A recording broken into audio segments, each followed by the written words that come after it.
Bonjour à tous, bonjour à toutes. Je suis ravie de vous retrouver pour cette quatrième semaine de teinture ensemble. Je suis toujours Bibounette, alias Marie dans la vraie vie. Sur les réseaux sociaux, vous pouvez me retrouver, c'est écrit en bas, hein, mais je vous le redis, sur Instagram sous Bibounette2309 et sur Ravelry sous Bibounette23. Je vous remercie encore une fois de l'accueil que vous apportez à mes vidéos. Que vous faites à mes vidéos, j'en suis ravie, ça a l'air de vous plaire, donc je vous propose un quatrième épisode. Cette fois-ci, on va aujourd'hui faire ce qu'on appelle, dans le jargon des teigneuses, des speckles. Alors, je ne suis pas sûre que vous le voyez ici, je vais changer de caméra pour vous amener la caméra sur le plan de travail, pour que vous voyez mieux à la fois le résultat final de ce qu'on va faire, parce que de loin on ne voit pas grand chose, et puis vous expliquer aussi, parce que ce qu'on va faire, que vous allez participer à mon futur projet et à mon futur châle, donc je change la caméra de place et on se retrouve tout de suite. Comme promis, on se retrouve, donc là vous êtes sur mon plan de travail directement. Vous voyez ici les couleurs, on va peut-être tout utiliser, hein. J'en ai mis un certain nombre pour m'amuser. Le joli bouquet de fleurs que m'a offert mon mari cette semaine, plutôt très agréable. Je vais vous le tourner parce que là il n'est pas très beau. Voilà, joli petit bouquet de fleurs de rose de mon mari, jolie surprise de la semaine. Et donc je vais vous montrer ce qu'on va teindre. Donc ce qu'on appelle, j'y arrive toujours pas, hein, je suis pas très douée, pourtant la caméra est là. Ce qu'on appelle les speckles, c'est tout ce que vous voyez ici. Petits grains, petits points qu'on met dans un écheveau. On peut en mettre un peu, voilà, autant qu'on veut. Celui-là il est rose en soi avec des petits points noirs. Voilà. Celui-là, on peut aussi faire ça avec du ton sur ton. Celui-ci, il est au départ plus turquoise. Vous le voyez bleu, mais il est turquoise avec des petits des speckles de la même couleur. Le bain était clair, donc ça fait un bleu clair, et puis on rajoute les speckles dessus. Ce qu'on va faire aujourd'hui, c'est donc faire des speckles avec pas mal de couleurs. Le but, c'est d'aller avec deux autres écheveaux que j'ai pour un projet de châle pour ma copine Caro Scrap. Je vous mettrai son pseudo. Je pense que vous la connaissez si vous êtes des adeptes d'Instagram. Donc on va aller avec cet écheveau qui est gris pâle en soi. Et puis cette laine là qui n'est pas encore en écheveau parce que je l'ai faite hier. Qui est un beau gris foncé. Donc on a deux couleurs, un gris clair, un gris foncé. Et je voudrais rajouter une laine qui sera à base blanche, naturelle, et avec pas mal de couleurs, de points de couleur. Donc ce que je vous propose, c'est qu'on commence tout de suite. On va... Voilà. Ça c'est la boule de laine qui est tombée. J'ai de la chance, les chats sont pas là. Donc pour ça, j'utilise toujours un plateau. Donc mon plateau est là. Je le pose. Je vais vous verrez un peu moins le joli bouquet de mon mari, mais ce qui vous intéresse surtout, c'est ce qu'on va faire ensemble. Donc vous avez le plateau.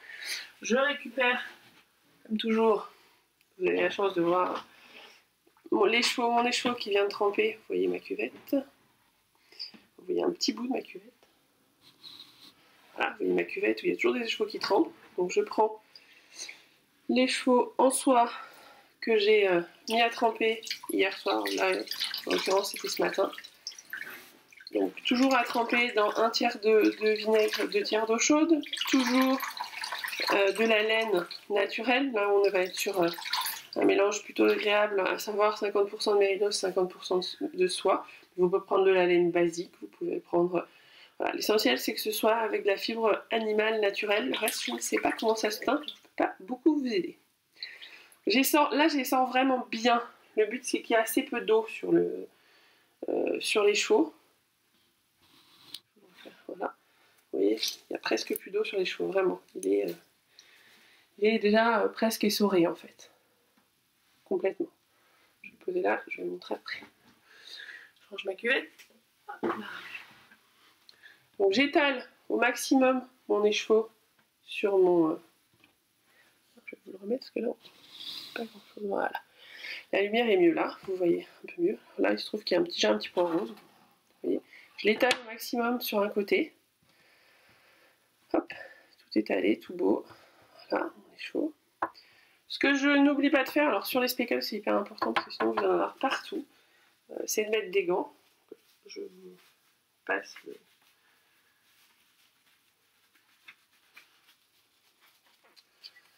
Voilà, joli les gants. Non, j'ai horreur de ça, mais c'est une obligation, sinon je vais en avoir partout, ça va être très désagréable.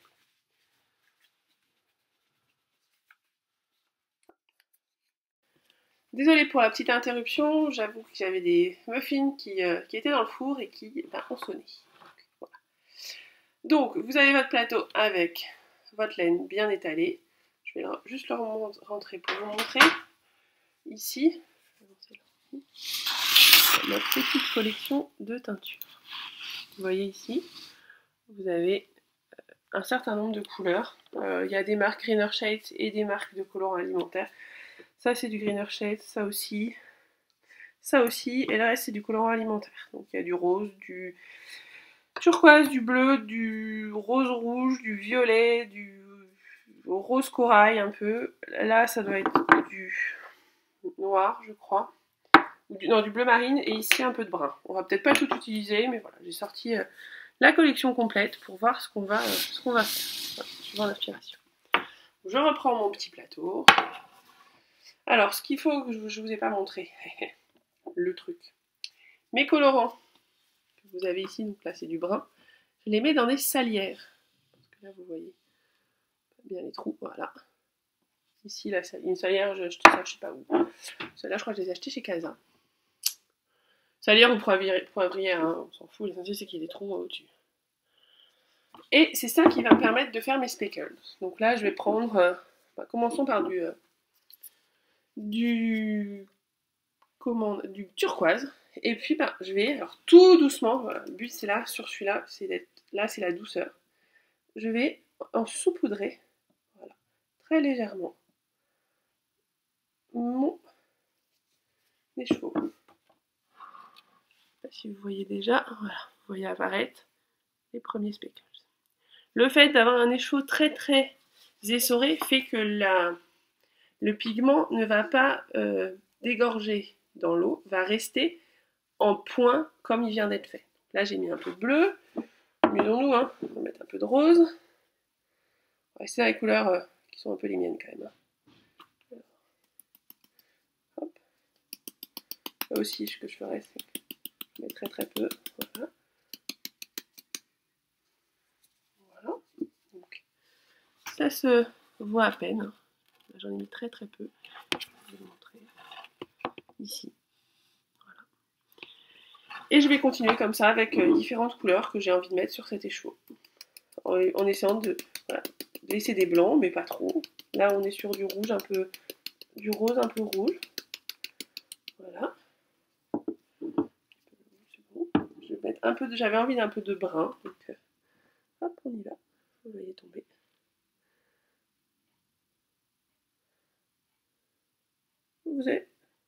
C'est presque de la cuisine. Hein. J'ai en même temps des muffins au chocolat qui viennent de cuire. Je suis pas très loin du truc. Voilà mon écheveau tel qu'il est aujourd'hui.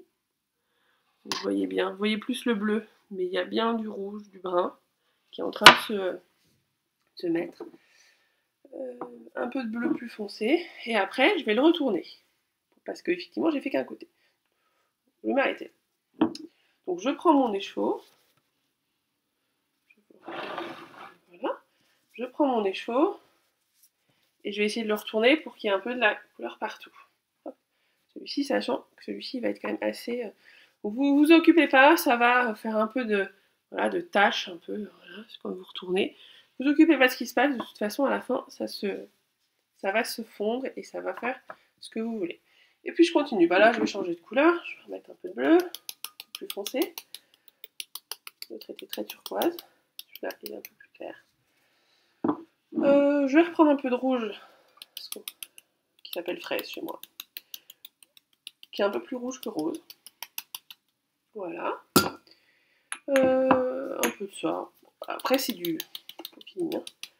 Et je vais reprendre un peu de brun parce que j'aime vraiment bien cette couleur un peu brun caramel que j'utilise pas mal. J'ai fait cette semaine un caramel, une couleur caramel en uni, j'aime beaucoup. Voilà. Faites attention là où il y a des nœuds, essayez d'en rajouter un peu plus parce que c'est souvent là où il y a des nœuds, pardon. Je vous montre. Là où vous avez mis là où il y a des petits bouts de fil pour tenir. Voilà. Et puis, voilà. Votre écheveau à speckle, globalement il est fait. Alors vérifiez qu'il n'y ait pas de trous, d'endroits où il y a trop de trous. Mais même c'est aussi ça le principe du speckle, c'est d'avoir un écheveau qui soit assez... voilà. Je vais mettre un peu plus comme ça, je pense que vous verrez mieux avec la lumière. Et vous avez un écheveau voilà, qui est...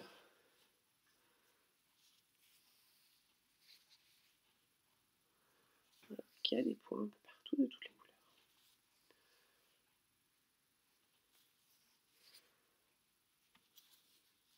Donc ce que je vous prends, puis vous avez aussi un plateau qui est plein de couleurs, mais ça c'est pas grave.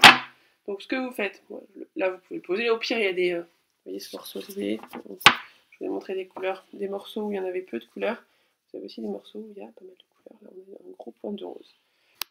Voilà, le film alimentaire a été retrouvé, il est là, donc je vais vous montrer comment je fais, encore pour tout bêtement, hein. Le film alimentaire, je vais vous le mettre ici, ça vous voyez bien.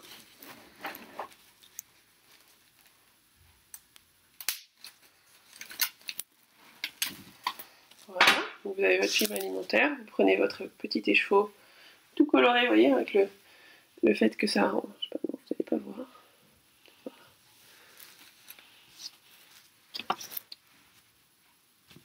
Vous voyez,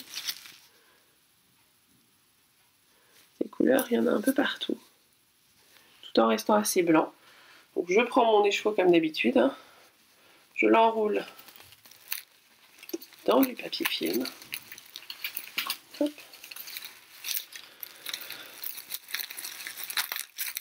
Hop.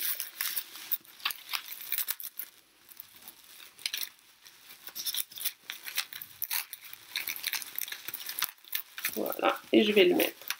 Je fais toujours un serpent.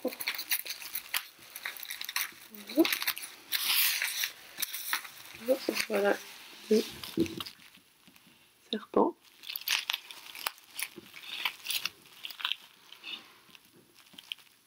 Et je vous propose de le mettre en cuisson et de vous montrer ce que ça donne après cuisson. À tout à l'heure.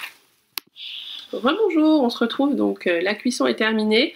J'avoue, j'avais fait le désempapillotage en film, ça n'a pas... la vidéo a planté, donc je l'ai effectivement désemmailloté de son papier film, et voilà ce que j'obtiens. Un écheveau, alors je vais essayer de vous le mettre un peu loin, hop, en le récupérant bien, voilà pour vous montrer ce que ça donne. Allez, soyons un petit peu intelligents, ça changera, voilà. Vous avez un écheveau avec énormément de couleurs et de nuances.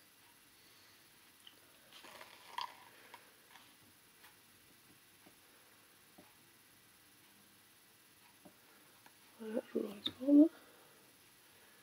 Et les splashes de bleu, on voit bien là, le gros splash de bleu, du brun, du rouge, du rose, toutes les couleurs. Voilà, donc vous pouvez voir que mes mains sont un petit peu colorées, pas trop, mais ça va. Je sais que quand je fais ces teintures-là, ça dégorge pas mal quand vous allez rincer, voyez. Donc, je rappelle, hein, je l'ai fait cuire pendant 25 minutes, 20 minutes au cuit-vapeur, je l'ai enlevé de son papier cellophane et maintenant je le laisse refroidir, là il est presque froid d'ailleurs, je le laisse refroidir et je le rince. Quand vous allez voir, quand vous allez le rincer, ça va dégorger. Donc, moi ce que je fais toujours quand je fais des speckles comme ça, que je pose sur de la fibre presque sèche, comme je vous ai montré tout à l'heure, bien essorée, c'est que je le passe au moins une demi-heure, je le fais tremper au moins une demi-heure dans le vinaigre pour que ça finisse de fixer la couleur. Ça permet de rincer et ce qu'il faut c'est quand vous rincez toujours, c'est que l'eau soit claire. Parce que si l'eau n'est pas claire maintenant, quand vous l'aurez tricoté et que vous allez rincer, que vous allez mettre avec d'autres couleurs, ça va dégorger sur vos autres couleurs et là vous allez être juste dégoûté. Donc ce que vous faites, c'est que vous laissez bien refroidir, vous le mettez à tremper une demi-heure, 1 heure, 2 heures, n'importe. Dans de l'eau, pareil, le même mélange qu'au début. 1 tiers de vinaigre, 2 tiers d'eau, et vous laissez une demi-heure, 3/4 d'heure. Votre eau sera peut-être un peu colorée, c'est pas très grave. Vous rincez bien, il faut que l'eau soit très claire. Si l'eau n'est pas claire, vous remettez dans le vinaigre.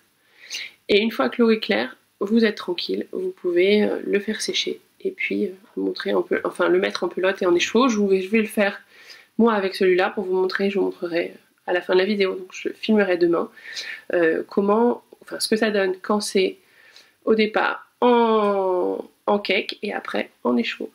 À demain plutôt, pour vous. Bonjour à tous, comme première on se retrouve pour voir les résultats de l'écheveau qu'on a teint ensemble, avec, vous vous souvenez des salières sur lequel qu'on a déposé sur la matière. Donc voilà le cake que j'ai fait ce matin. Je vous montre. Vous voyez toutes les couleurs qu'on a mis, hein. On a mis pas mal. Le dessus et le dessous du cake. Vous voyez bien, je vais un peu plus loin. Vous voyez bien les couleurs. Il est vraiment très très multicolore. Ce qu'on va faire maintenant, c'est le mettre en écheveau. Donc, je vous ai déjà montré dans la vidéo 2 comment on faisait avec l'écheveau d'or, vous savez, le grand parapluie. Je vais juste passer, on prend un tout petit peu plus large pour que ce soit plus simple. Je pose par terre, ou sur une chaise, sur ce que vous voulez, mon fil, et je prends ce qu'on appelle un niddy-noddy. Voilà, ce petit objet là, que vous voyez, fait par le mari d'une copine, le mari de Céline. Et puis c'est avec ça qu'on va faire un écheveau. L'intérêt, c'est que comme il est fixe, la taille de l'écheveau va toujours être la même et on va avoir un joli écheveau.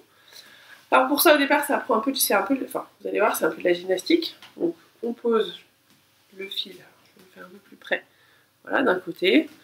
On le fait passer de l'autre côté. Vous verrez quand il y aura plus de fil. Je vais vous faire un. Et voilà, je vais vous montrer déjà avec deux. On passe le fil, donc vous voyez, vous avez le fil qui est bien passé des deux côtés, qui revient ici et qui est ici. Je vais vous le faire comme la dernière fois en accéléré. On se retrouve après, comme ça vous verrez plus facilement comment ça fonctionne. Je vous fais les 2-3 premiers. On passe d'un côté, on passe de l'autre, on repasse, etc. On enroule. Hop là, on tend un peu. Toujours. Ça reste bien tendu. C'est l'objectif. Et puis, les petits bras fonctionnent jusqu'à ce que j'ai un écheveau. Donc on se retrouve, je vous le mets en accéléré, on se retrouve quand l'écheveau est fini. Je vous montrerai ce que ça donne.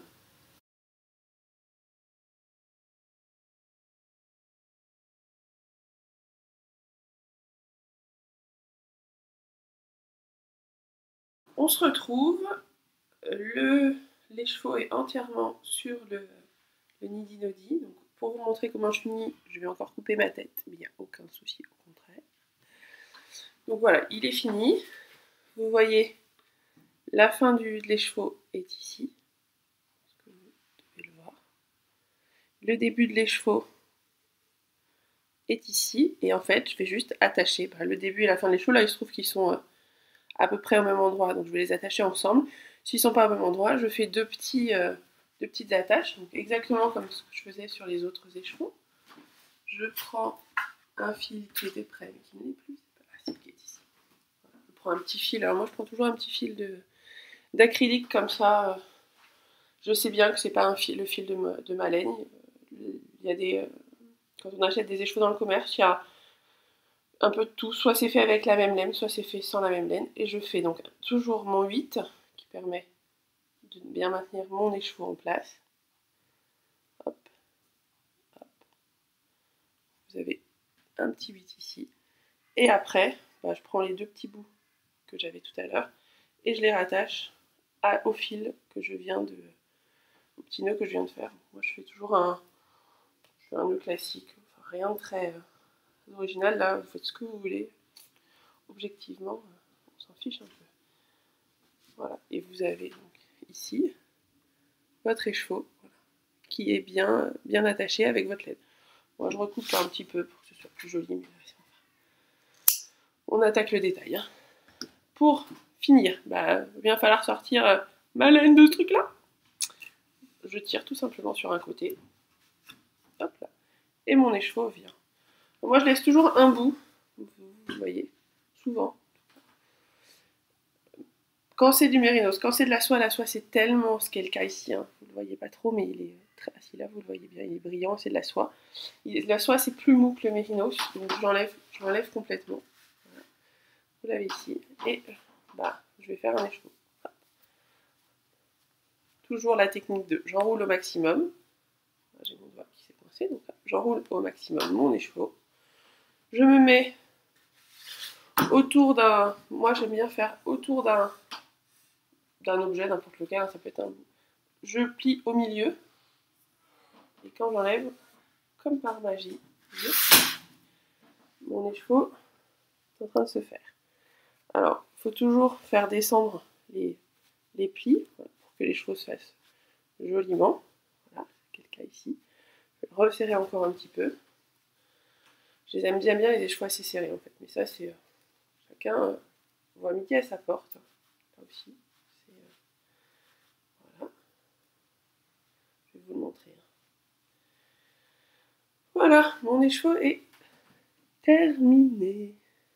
Je vous laisse le découvrir. Voilà, donc il correspond à ce que je voulais. Il est peut-être un peu plus rose que ce que je voulais, mais il me plaît beaucoup.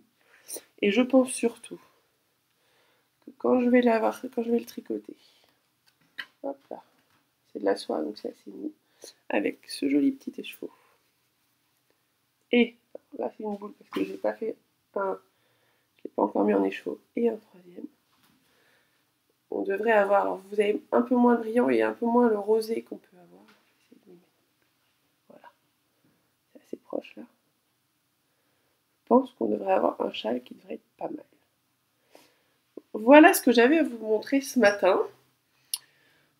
Pour terminer, un petit mot peut-être tiens sur ce que je porte juste. C'est, je sais pas si c'est le Leavenwick de Gudrun Johnson, qui est un gilet qui au départ est beaucoup moins fermé que ça. Enfin, les boutons doivent venir là. Il se trouve que à la fois moi et ma copine Laurence, alias Lolacha, coucou Laurence, on l'a fait toutes les deux dans la taille qu'on utilise d'habitude et il est 10 fois trop grand. Donc j'avoue quand je l'ai fini, je dis à mon mari je le remets en plot, il est trop grand, c'est pas possible, je le garde pas.